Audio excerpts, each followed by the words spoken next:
Projeto Libélula Nova Terra, relatando os capítulos do livro de Divaldo Franco, pelo espírito de Abélia Rodrigues, Vivendo com Jesus. Vamos relatar capítulo por capítulo de uma forma carinhosa. Vamos lá? Capítulo 3: A treva e a luz. A noite moral, aziaga e triste, dominava as paisagens espirituais da Palestina quando brilhou a sua luz, a semelhança de um sol morno e suave de primavera. Sua irradiação emocional penetrava os poros das almas e revitalizava-as. A apatia e a violência que se sucediam periodicamente nos poderosos, tanto quanto nos infelizes, eram alteradas em razão da onda do magnetismo especial que tomava conta dos sentimentos humanos. Foram tantos os profetas que vieram antes e prometeram bênçãos uns, enquanto outros haviam amaldiçoado grande parte da mole humana, que este recém-apresentado se destacava pela originalidade das suas alocuções, sempre sustentadas pelo exemplo e abnegação e sementadas pelo sentimento de amor. Nunca antes se ouvia algo ou alguém igual, que se lhe equiparasse. Dele se irradiava um poderoso magnetismo que enlevava e conquistava aqueles que o ouviam. Sua voz era meiga e forte, como a brisa que música o ar e murmura, ou como a flauta que alteia o seu canto e desce em soluço quase inaudível. A treva era poderosa, mas a luz que ora clareava o mundo jamais se apagaria. As espigas de trigo dourada oscilavam ao vento brando, enquanto o mar, gentil, debruçado sobre as praias largas, erguia o dorso levemente, açoitado pelo sopro que vinha do norte. Era um dia qualquer, no calendário da Galileia, porém se tornaria especial e inesquecível. Aqueles homens e mulheres que foram convocados jamais o esqueceriam. Encontravam-se na faina a que se acostumaram quando escutaram o seu chamado. Não saberiam informar o que lhes acontecera. Simplesmente abandonaram os querfazeres e o seguiram, fascinados e felizes, mesmo sem o conhecerem. Nele havia tanto poder de sedução que nem sequer pensaram em resistir. Não houve tempo mental nem titubeio. Aquela voz dulcificara-os e arrebatara-os, e o acompanharam, sem saber para qual destino ou por que assim o faziam. Nunca, porém, iriam arrepender-se.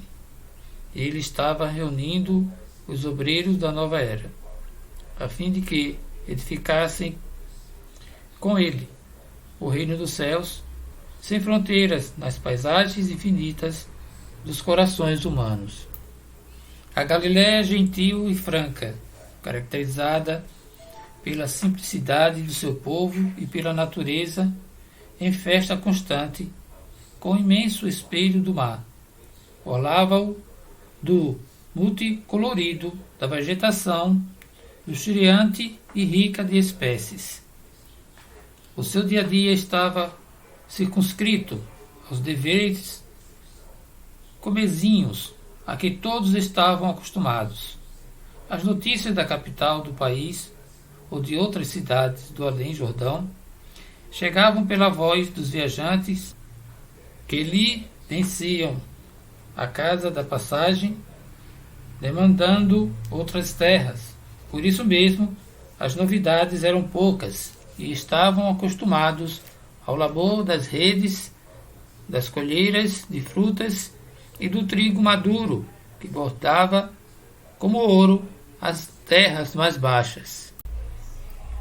Desse modo, quando ele apareceu, houve um impacto e as suas palavras, especialmente as suas ações, foram tomadas com arrebatamento e viajaram com celeridade de coração a coração, de porta em porta.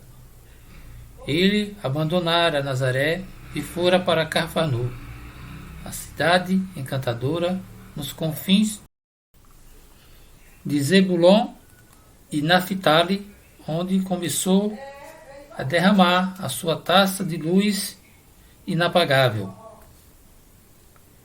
E o povo, após ouvi-lo, deixava-se arrastar pelo fascínio da palavra que ele anunciava. Parecia que todos o aguardavam, embora não soubessem conscientemente. Ele tornou-se, então, o motivo básico de todos os comentários, também de todas as esperanças e receio. A felicidade dos sofredores é feita de medo de perdê-la.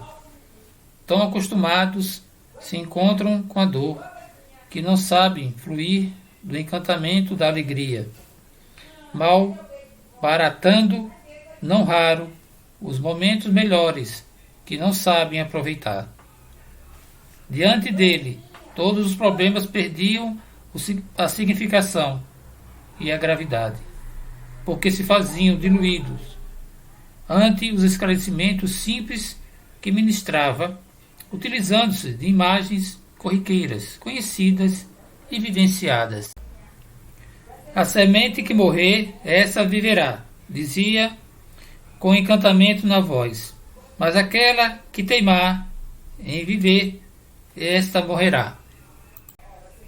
Olhai para as aves do céu, que não semeiam, nem cegam, nem ajuntam os celeiros, e vosso Pai Celestial as alimenta. E qual de vós poderá, com todos os seus cuidados, acrescentar um côvado à sua estatura? Olhai para os lírios do campo, como eles crescem, não trabalham nem fiam, e eu vos digo que nem mesmo Salomão, em toda a sua glória, se vestiu como qualquer deles. Não havia nenhuma contradição, nem impossibilidade de assimilar-se esse ensinamento. Claro e belo, oferecia confiança em qualquer tribulação. Ninguém se encontra abandonado pelo Pai, que se encarrega de vestir a natureza de cor e harmonia, cuidando-a, sem que ninguém o saiba ou o perceba. Como iria abandonar os seus filhos nas experiências de iluminação? Era tão maravilhoso que talvez não passasse de um sonho bom. Despertava aquela gente e em cada manhã acorria no seu encalço, a fim de confirmar que se tratava de realidade. A sua presença trouxera uma indescritível onda de alegria a toda a Galileia, desconsiderada e ridicularizada pela opulenta Judéia e pela jactância dos sacerdotes, doutores, saduceus, fariseus, refinados na arte da ironia e da humilhação. Ele, porém, erguia-os a altiplanos, dantes nunca conquistados, de onde podiam enxergar psiquicamente o que lhes aguardava em bênçãos. O reino dos céus é semelhante ao homem que semeia a boa semente no seu campo. Afirmara com júbilo e simplicidade. O reino dos céus é semelhante ao homem que saiu a semear. e que experimentou a rudeza da terra, vencendo-a pelo trabalho e a canícula causticante, superando-a, e colocou as suas sementes no colo amigo do solo, cuidando através de irrigação e resguardando-a de pragas e mau tempo. Quando ressurgiu em débil plântula de esperança, até que se transformou em vida exuberante, a ornar-se de flores e frutos, oferecendo sombra e apoio. Assim sucede com todo aquele que espera a colheita da felicidade, sendo convidado a plantar antes e atender a sua seara. Ou então cantarolava com um meigo sorriso nos lábios: o reino dos céus é semelhante a uma rede lançada ao mar, e que apanha toda a qualidade de peixes. O reino de Deus é comparado ao homem que lança sua barca nas águas calmas do mar, na expectativa de pescar para o próprio sustento. Mas quando se encontra preparado para tirar as redes, as águas se encrespam, açoitadas pelos ventos rudes, e se tornam ameaçadoras diante de nuvens carregadas e sombrias. Mas ele confia nos remos frágeis e nos braços fortes, insistindo sem temor, até que a tempestade passe, tudo se acalma, facultando-lhe recolher o fruto da paciência e da perseverança. Ao retornar à praia, com o barco carregado de peixes, comentando sobre as ameaças da tormenta, por mais que os outros desejem entendê-lo, somente ele sabe o que sofreu e lutou, porque somente ele foi testemunha do desafio e da provação.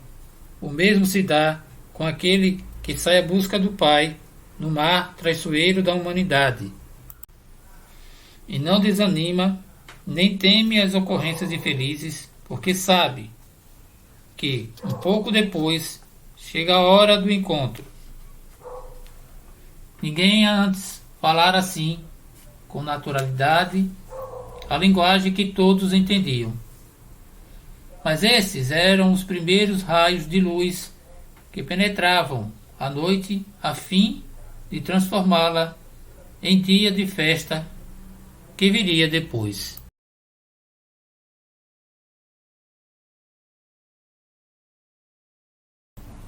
Vídeo editado e estudado por Bali e Shani. Se gostou do vídeo, dê o seu like. Gratidão cósmica, Vitória da Luz.